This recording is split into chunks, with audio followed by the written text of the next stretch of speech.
तुम मुझे खून दो, मैं तुम्हें आज़ादी दूँगा। यह नारा आज भी नसों में रक्त संचार बढ़ाने की क्षमता रखता है। हम बात कर रहे हैं नेताजी सुभाष चंद्र बोस की। ऐसा क्या कारण था कि नेताजी ने कांग्रेस अध्यक्ष पद चुनाव जीतने के बाद भी इस पद से इस्तीफा दे दिया था? आइए जानते हैं। नेताजी को 1938 के हरिपुरा कांग्रेस अधिवेशन के लिए निर्विरोध अध्यक्ष चुना गया था। 1939 के त्रिपुरी अधिवेशन से पहले फिर से कांग्रेस अध्यक्ष पद का चुनाव होना था। इस बार भी नेताजी ने अपनी दावेदारी प्रस्तुत की। हालांकि गांधी जी नहीं चाहते थे कि सुभाष चंद्र बोस दोबारा कांग्रेस अध्यक्ष बने। वह चाहते थे कि इस बार कांग्रेस अध्यक्ष कोई मुस्लिम व्यक्ति बने जिससे सामाजिक सौहार्द का संदेश जाए। इसलिए उनकी पहली पसंद मौलाना अबुल कलाम आजाद जी थे। गांधी जी के अलावा कांग्रेस वर्किंग कमेटी के कुछ अन्य सदस्य मसलन वल्लभ भाई पटेल, राजेंद्र प्रसाद, जेबी कृपलानी भी सुभाष जी के अध्यक्ष बनने के खिलाफ थे। गांधी जी ने सुभाष जी से फिर से विचार करने के लिए कहा, लेकिन सुभाष जी अपना इरादा पक्का कर चुके थे। रविंद्रनाथ टैगोर भी चाहते थे कि सुभाष जी दोबारा कांग्रेस अध्यक्ष बने।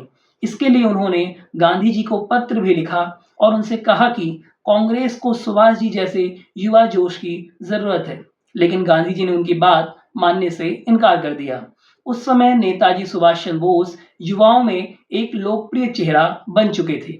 सुभाष जी के ना मानने पर गांधी जी ने मौलाना अबुल कलाम आजाद जी से चुनाव लड़ने के लिए कहा, किंतु मौलाना अबुल कलाम आजाद जी ने भी नेताजी के खिलाफ चुनाव लड़ने से इनकार कर दिया, क्योंकि अबुल कलाम आजाद जी भी बंगाल से ही आते थे और वह नहीं चाहते थे कि बंगाल के ही दो लोग अध्यक्ष पद के लिए आमने सामने हों। आजाद जी के पीछे हटने पर गांधी जी ने पंडित जवाहरलाल नेहरू को चुनाव लड़ने को कहा। उन्होंने नेहरू जी को लिखा कि मौलाना साहब कांटों भरा ताज नहीं चाहते हैं। अगर आप कोशिश करना चाहते हैं तो कीजिए। अगर आप भी चुनाव नहीं लड़ते हैं या सुभाष जी नहीं सुनते हैं तो पट्टाभी ही इकलौते विकल्प दिख रहे हैं। नेहरू के भी इनकार के बाद महात्मा गांधी जी ने आंध्र प्रदेश से आने वाले पट्टाभी सीतारमैया का नाम तय किया। आखिरकार 29 जनवरी को कांग्रेस अध्यक्ष पद के लिए वोटिंग हुई। नेताजी सुभाष चंद्र बोस के पक्ष में 1580 वोट पड़े, जबकि सीतारमैया को 1377 वोट पड़े। बोस को बंगाल, मैसूर, यूपी, पंजाब और मद्रास से जबरदस्त समर्थन मिला। चुनाव के बाद महात्मा गांधी ने पट्टाभी सीतारमैया की हार को अपनी हार बताया। सुभाष चंद्र बोस दोबारा कांग्रेस अध्यक्ष तो बन गए, लेकिन कांग्रेस वर्किंग कमेटी में गांधी समर्थकों का ही दबदबा था। चुनाव बाद कड़वाहट और भी ज्यादा बढ़ गई। कांग्रेस अब दो गुटों में बंट चुका था। ज्यादातर प्रभावशाली नेता गांधी जी के गुट में शामिल थे।